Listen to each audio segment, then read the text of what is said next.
Hello welcome to 4Ws with Rajesh Sharma. Narendra Modi భారత ప్రధానమంత్రి మరోసారి విదేశీ పర్యటనకు వెళ్ళారు. నిన్న ఉదయం అంటే జూన్ 26వ తేదీన బయలుదేరి వెళ్ళారు. ఇవాళ జూన్ 27వ తేదీన జర్మనీలో జరుగుతున్న గ్రూప్ 7 సదస్సులో ప్రత్యక్షమయ్యారు. అయితే G7 సదస్సులో G7 గ్రూప్లో భారతదేశం సభ్యత్వం లేదు. ఆ 7 దేశాలు వేరు. కానీ భారతదేశం ఎందుకు వెళ్ళింది, ఎందుకు ఆ సదస్సులో పాల్గొంటుంది, ముఖ్యంగా ప్రధానమంత్రి నరేంద్ర మోదీ జర్మనీ పర్యటన మీద ఇంత ఆసక్తి ఎందుకు చెలరేగుతోంది? ఈ అంశాలు ఇవాళ 4Ws విత్ రాజేష్ శర్మలో తెలుసుకుందాం. వాట్ G7 సదస్సులో ఇండియా ఎందుకు పాల్గొంది? G7 గ్రూప్ 7 ఈ సమ్మిట్కు సంబంధించి ఒకసారి తెలుసుకునే ప్రయత్నం చేద్దాం. ముఖ్యంగా ఎందుకు భారతదేశం ఆ దాంట్లో సభ్యత్వం లేకపోయినా కూడా ఎందుకు పాల్గొంటుంది? ముఖ్యంగా G7 అంటే Canada, America, UK, Germany, France, Italy, Japan ఈ 7 దేశాలు సమాహారమే G7 గ్రూప్ ఆఫ్ 7 కంట్రీస్. ఇప్పుడు ఈ సదస్సు జర్మనీలో జరుగుతోంది. సడన్గా ఆ దాంట్లో సభ్యత్వం లేని భారతదేశం వైపు నుంచి ప్రధానమంత్రి నరేంద్ర మోదీ దాంట్లో పాల్గొనేందుకు వెళ్ళారు. జర్మనీలో జరుగుతున్న ఈ సదస్సులో ఒక రకంగా చెప్పాలంటే అమెరికన్ ప్రెసిడెంట్ కంటే ఎక్కువగా భారతదేశ ప్రధానమంత్రి మీద దృష్టి ఎక్కువగా ఫోకస్ అయినట్టుగా కనిపిస్తుంది. అక్కడి ప్రవాస భారతీయులను ఉద్దేశించి మాట్లాడిన ప్రధానమంత్రి ఆ తర్వాత G7 సదస్సులో పాల్గొంటూనే కీలకమైన సెషన్స్లో ఆయన తన ప్రసంగాన్ని చెప్పబోతున్నారు. కీలకమైన అంశాలు, ప్రపంచం ఇప్పుడు ఏదైతే పర్యావరణ అసమతుల్యతను ఎదుర్కొంటుందో ఆ సమస్యకు పరిష్కారం తెలిసే దిశగా ఒక సదస్సులో ఒక సమ్మిట్ జరగబోతోంది. ఆ సమ్మిట్ను ఉద్దేశించి ప్రధానమంత్రి నరేంద్ర మోదీ ప్రసంగించబోతున్నారు. అంటే G7లో సభ్యత్వం లేని భారతదేశం వైపు నుంచి ప్రధానమంత్రి ఎందుకు వెళ్ళడం, కీలకమైన సెషన్స్లో ఆయన ప్రసంగించడం, అదే సమయంలో G7కు సంబంధించిన అధినేతలు ఎవరైతే ఈ సదస్సులో పాల్గొంటున్నారో వారితో ద్వైపాక్షిక చర్చలకు సమాలోచనలు కూడా జరపబోతున్నారు. అసలు ఎందుకు జరుగుతోంది ఇది? వెన్ G7 సదస్సు ఎప్పుడు జరుగుతుంది? ప్రతి సంవత్సరం వార్షిక సదస్సును నిర్వహించుకోవడం G7 గ్రూప్ దేశాలకు అలవాటు. అందులో భాగంగా ఈసారి జర్మనీలో జరుపుకుంటున్నారు. 2022 G7 గ్రూప్కు అధ్యక్షత వహిస్తోంది జర్మనీ. దాంతో జర్మనీలో జరగబోతున్న ఈ సదస్సుకు 7 గ్రూప్ దేశాలు ఏవైతే ఉన్నాయో Canada, France, Italy, Japan, UK, అదే రకంగా USA ఈ దేశాలు దాంట్లో పాల్గొంటున్నాయి. ఈ దేశాలతో పాటు భారత ప్రధానమంత్రి కూడా అందులో పాల్గొంటున్నారు. ఒకరోజు అంటే జూన్ 26 అండ్ 27వ తేదీల్లో జరుగుతుంది. ముఖ్యంగా జూన్ 27వ తేదీ అత్యంత కీలకం. ఏదైతే ఎజెండాలో ఉన్న కీలకమైన అంశాలు ఉన్నాయో వాటి మీద చర్చ జరుగుతుంది. ముఖ్యంగా పర్యావరణ అసమతుల్యత కావచ్చు. అంటే G7 నేపథ్యాన్ని ఒకసారి దృష్టిలో పెట్టుకుంటే 70వ దశకంలో ఇది ఏర్పడ్డప్పుడు అంటే 1975లో G7 అంకురార్పణ జరిగింది. అప్పట్లో G7 కాదు G6 రూపంలో అంకురార్పణ జరిగింది. ఆ తర్వాత G7 అయింది, ఆ తర్వాత G8 అయింది. ఆ తర్వాత ఒక దేశం దాని నుంచి వెలివేసిన నేపథ్యంలో మళ్ళీ G7గా మారిన పరిస్థితి. అంటే 70వ దశకంలో ఇది ఏర్పడ్డప్పుడు ముఖ్యంగా పారిశ్రామిక రంగంలో అత్యంత అభివృద్ధి సాధించిన దేశాలు తమ పారిశ్రామికీకరణ కారణంగా ప్రపంచం వ్యాప్తంగా ఒక వాతావరణ అసమతుల్యత ఏర్పడుతుంది, పొల్యూషన్ పెరిగిపోతుంది అనే అంశాన్ని చర్చించేందుకు ప్రధానంగా 70వ దశకంలో ఈ G7 గ్రూప్కు సంబంధించిన అంకురార్పణ జరిగింది అని చెప్పుకోవచ్చు. ఆ నేపథ్యంలో ప్రతి సంవత్సరం ఒక దేశంలో సదస్సు నిర్వహించుకోవడం, సమ్మిట్ నిర్వహించుకోవడం, అప్డేట్స్ని చర్చించుకోవడం, భవిష్యత్తుకు సంబంధించిన ప్రణాళికలు రూపొందించుకోవడం, ఈ ప్రణాళిక కొనసాగుతూ వస్తుంది. అందులో భాగంగా గత 2 సంవత్సరాలుగా కరోనా కారణంగా వర్చువల్ విధానంలో కొనసాగిన ఈ G7 సదస్సు ఇప్పుడు జర్మనీలో డైరెక్ట్గా జరుగుతున్న పరిస్థితి కనిపిస్తుంది. 2 రోజులు సదస్సు కీలకం. అయితే ప్రధానంగా జూన్ 7th అనేది పలు చర్చనీయాంశాలకు, అదే రకంగా చర్చలకు, అదే రకంగా తీర్మానాలకు కీలకమైన దిశగా చెప్పుకోవచ్చు. వై G7 సదస్సు ఎందుకింత చర్చనీయాంశమైంది? 2020లో కరోనా ఎప్పుడైతే వెలుగు చూసిందో అప్పటి నుంచి ప్రపంచం చాలా సమస్యలను ఎదుర్కొంది. చాలా దేశాలు ఆర్థిక పరమైన ఇబ్బందులకు గురయ్యాయి. అదే పరిస్థితి ఇంకా కొనసాగుతూ వస్తుంది. ఆ కరోనాకు సంబంధించిన లాక్డౌన్ విధించిన కారణంగా ఉత్పన్నమైన పరిణామాలు ఇంకా చాలా దేశాల మీద ప్రభావాన్ని చూపిస్తూనే ఉన్నాయి. ఈ నేపథ్యంలో జర్మనీ వేదికగా జరుగుతున్న G7 సదస్సు ఏదైతే ఉందో అత్యంత కీలకంగా కనిపిస్తోంది. అయితే ఎందుకు కీలకమైంది అని చర్చించే ముందు ఒకసారి G7 గ్రూప్ నేపథ్యాన్ని ఒకసారి తెలుసుకునే ప్రయత్నం చేద్దాం.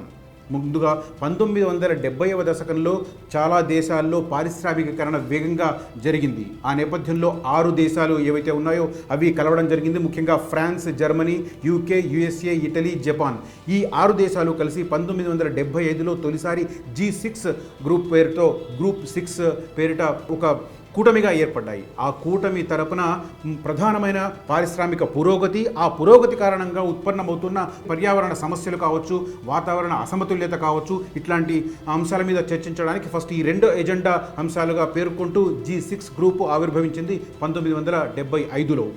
అయితే ఆ వెంటనే నెక్స్ట్ ఇయర్కి అంటే 1976కే ఈ గ్రూప్లో ఇంకొక దేశం వచ్చి చేరింది, అదే కెనడా. కెనడాలో కూడా ఈ 6 దేశాలతో సమానంగా పారిశ్రామికీకరణ వేగంగా జరుగుతున్న నేపథ్యంలో ఆ దేశాన్ని కూడా తమ గ్రూప్లో చేర్చుకోవడం అత్యంత అవసరమని భావించినాయి ఈ 6 దేశాలు. దాంతో కెనడాకి కూడా సభ్యత్వం కల్పించాయి. దాంతో G6 కాస్త G7 గ్రూప్గా మారింది. అలా కొనసాగుతున్న నేపథ్యంలో ఇందులో మరిన్ని అంశాలు కూడా ముందుకు రావడం జరిగింది. మెల్లిగా ఎజెండా కూడా మారుతున్న పరిస్థితి. 80వ దశకానికి వచ్చేసరికి పలు దేశాల మధ్య అంతరింగిక సంబంధాలు ఏవైతే ఉన్నాయో వాటిని మనం విదేశీ వ్యవహారాలు అంటాం. విదేశీ వ్యవహారాలకు సంబంధించిన అంశాన్ని కూడా ఈ వీరి ఎజెండాలో చేర్చడం జరిగింది. అంటే ముందుగా పారిశ్రామిక పురోగతి చేర్చారు. ఆ పారిశ్రామిక పురోగతి కారణంగా ఉత్పన్నమవుతున్న పర్యావరణ సమస్యల మీద ఒక ఎజెండాగా చేర్చుకున్నారు. ఈ 2 అంశాలే ప్రధానంగా ఉన్నాయి. ఆ తర్వాత 80వ దశకం వచ్చేసరికి దీంట్లో ముఖ్యంగా విదేశీ వ్యవహారాలను, అదే రకంగా ఇంకో సెక్యూరిటీ పాలసీలను కూడా దీంట్లో ఎజెండాలో చేర్చడం జరిగింది. అంటే ముందు 2 అంశాలు ఎజెండాలో ఉన్నాయి, ఆ తర్వాత 4 అంశాలుగా మారాయి. పారిశ్రామిక పురోగతి, తద్వారా ఉత్పన్నమవుతున్న పర్యావరణ సమస్యలు ఫస్ట్ ఎజెండాగా ఉన్నాయి. ఆ తర్వాత విదేశీ వ్యవహారాలు అంటే external affairs of all these 7 countries ముందుగా ఎజెండాలోకి వచ్చాయి. ఆ తర్వాత వీటి మధ్య ఒక సెక్యూరిటీ పాలసీ, ఒక రూపకల్పన చేయాలన్న అభిప్రాయంతో దాన్ని కూడా ఎజెండాలోకి చేర్చడం జరిగింది 1980వ దశకం తర్వాత. ఆ తర్వాత పరిణామాలను ఒకసారి చర్చించుకుంటే అదే సమయంలో సోవియట్ యూనియన్లో పరిణామాలు కొంత వేగంగా మారుతున్న పరిస్థితి కనిపిస్తుంది. అదే రకంగా అంతర్జాతీయ అంశాలను దృష్టిలో పెట్టుకుంటే యుఎస్ఎస్ఆర్ అప్పట్లో సోవియట్ యూనియన్గా ఉండింది. పలు చిన్న చిన్న యూనిట్ల సమాహారంగా యుఎస్ఎస్ఆర్ ఉండింది. ఆ దాంట్లో కూడా కీలకమైన దేశంగా దాన్ని పరిగణించి దాన్ని కూడా ఇక్కడికి ఆహ్వానించడం జరిగింది. అప్పట్లో యుఎస్ఎస్ఆర్ సెక్రటరీ జనరల్ గోర్బచేవ్ ఉన్నారు. ఆయనని గ్రూప్ 7 దేశాలలో దానికి సంబంధించిన సమిట్కు ఆహ్వానించడం జరిగింది 1990లో. అయితే ఆ తర్వాత 1 ఇయర్కే 1991 డిసెంబర్లోనే సోవియట్ యూనియన్ ముక్కచెక్కలైపోయింది. అప్పట్లో రష్యా అంటే యుఎస్ఎస్ఆర్గా ఉన్నప్పుడు ప్రపంచంలో ఒక అతిపెద్ద దేశంగా కనిపించిన రష్యా ఆ తర్వాత ఒక్కసారి బలహీనపడింది. అయినప్పటికీ వైశాల్యంలోనూ అదే రకంగా వనరుల పరంగా పెద్ద దేశం, పారిశ్రామిక పరంగా పెద్ద దేశం కాబట్టి ఆ రష్యాకు కూడా ఈ గ్రూపులో ఒక సభ్యత్వం కల్పించాలని చెప్పి G7 గ్రూపు దేశాలు భావించాయి. దాంతో 1998లో రష్యాను కూడా గ్రూప్ 7లో చేర్చుకోవడం జరిగింది. తద్వారా G7గా ఏదైతే ఉందో గ్రూప్ 7 దాన్ని G8గా మారింది. 8 దేశాల సమాహారంగా G8 ఏర్పడింది. ఆ తర్వాత 1998 నుంచి 2014 వరకు G8 కూటమిగానే ఇది కొనసాగిన పరిస్థితి. అయితే 2014లో రష్యా యుక్రెయిన్ మీద దురాక్రమణ చేయడంతో యుక్రెయిన్కు సంబంధించిన క్రిమియా ప్రాంతాన్ని దురాక్రమణ చేసే ప్రయత్నం చేసింది. దానికి సంబంధించి హస్తగతం చేసుకున్న పరిస్థితి. ఈ నేపథ్యంలో మిగిలిన 7 దేశాలు రష్యా దుశ్చర్యను ఎండగట్టి ఆ దేశాన్ని ఈ కూటమి నుంచి G8 కూటమి నుంచి బహిష్కరించాయి. దాంతో G8 కాస్త మళ్ళీ G7 అయ్యింది. అంటే 1975లో G6గా ఏర్పడింది. ఆ తర్వాత 76లో G7 అయ్యింది. ఆ తర్వాత 1998లో రష్యా చేరడంతో G8గా మారింది. ఆ తర్వాత 2014లో రష్యాను బహిష్కరించిన నేపథ్యంలో మళ్ళీ G7గా ఈ సదస్సు ఏర్పాటైంది. ఇది నేపథ్యం. ఈ నేపథ్యంలో చూస్తే గత 2 సంవత్సరాలుగా కరోనా కారణంగా ప్రపంచవ్యాప్తంగా చోటు చేసుకున్న ఏవైతే పరిణామాలు ఉన్నాయో వాటి పరిణామాల కారణంగా చాలా దేశాల్లో ఆర్థిక మాంద్యం ఏర్పడిన పరిస్థితి. ఈ ఎట్లాంటి కీలకమైన అంశాలు చర్చించడానికి ఇవాళ జర్మనీ వేదికగా G7 గ్రూప్ సదస్సు జరుగుతుంది. వేర్ G7 సదస్సు ఎక్కడ జరుగుతుంది? జర్మనీ వేదికగా G7 సదస్సు జరుగుతుంది. అమెరికన్ ప్రెసిడెంట్ జో బైడెన్తో పాటు మిగిలిన 6 దేశాల అధినేతలు దీనికి హాజరయ్యారు. అదే సమయంలో భారతదేశం వైపున ప్రధానమంత్రి నరేంద్ర మోదీ అక్కడికి వెళ్లారు. ముఖ్యంగా ఈ G7 సదస్సుకు సంబంధించిన 2 సెషన్లో ప్రధానమంత్రి నరేంద్ర మోదీ ప్రసంగించబోతున్నారు. అదే సమయంలో ఈ G7 గ్రూప్ అధినేతలతో కూడా ఆయన ద్వైపాక్షికమైన అంటే ఇరు దేశాలకు సంబంధించిన ఇష్యూస్ పైన సమాలోచనలు, చర్చలు జరపబోతున్నారు. ఇదంతా బాగుంది. అసలు ఇండియా G7లో సభ్యత్వం లేదు, కానీ ఎందుకు వెళ్ళింది? ఇక్కడ కీలకంగా మనం చెప్పుకోవాల్సింది ఈసారి G7 సదస్సుకు అధ్యక్షత వహిస్తుంది జర్మనీ. కాబట్టి జర్మనీ ఈ 7 దేశాలతో పాటు మరికొన్ని దేశాలకు కూడా ఆహ్వానం పంపింది ప్రత్యేక కారణాల వల్ల. ఇందులో భాగంగా ఇండియాతో పాటు Argentina, Indonesia, Senegal, South Africa కంట్రీస్కు ఆహ్వానం వెళ్ళింది. అంటే G7 దేశాలతో పాటు 7 దేశాలతో పాటు ఇండియా, అదే రకంగా Argentina, Indonesia, Senegal, South Africa ఈ 5 దేశాలు కూడా పాల్గొంటున్నాయి. అంటే మొత్తం మీద 12 దేశాలు ఈ G7 సమిట్లో పాల్గొనబోతున్నాయి.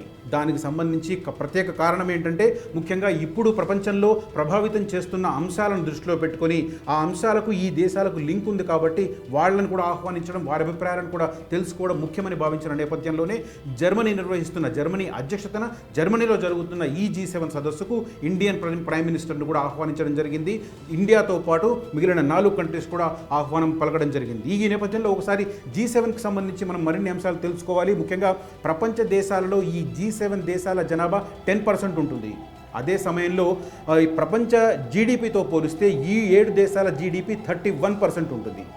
ఇక్కడ ఇవన్నీ పాజిటివ్ పాయింట్స్గా కనిపిస్తుంటే ఇంకొక ప్రధానమైన అంశంగా మనం చెప్పుకోవాలి. ఏదైతే పారిశ్రామిక పురోగతి కారణంగా ప్రపంచంలో ఏదైతే వాతావరణ అసమతుల్యత ఏర్పడుతుందో ఆ అసమతుల్యత విషయంలో కూడా ఈ 7 దేశాల భాగస్వామ్యం ఎక్కువే ఉందని చెప్పాలి. ముఖ్యంగా కార్బన్ డైఆక్సైడ్ విడుదల చేయడంలో ఈ 7 దేశాలు 21%, అంటే ప్రపంచ షేర్లో 21% ఈ దేశాలు విడుదల చేస్తున్నాయి.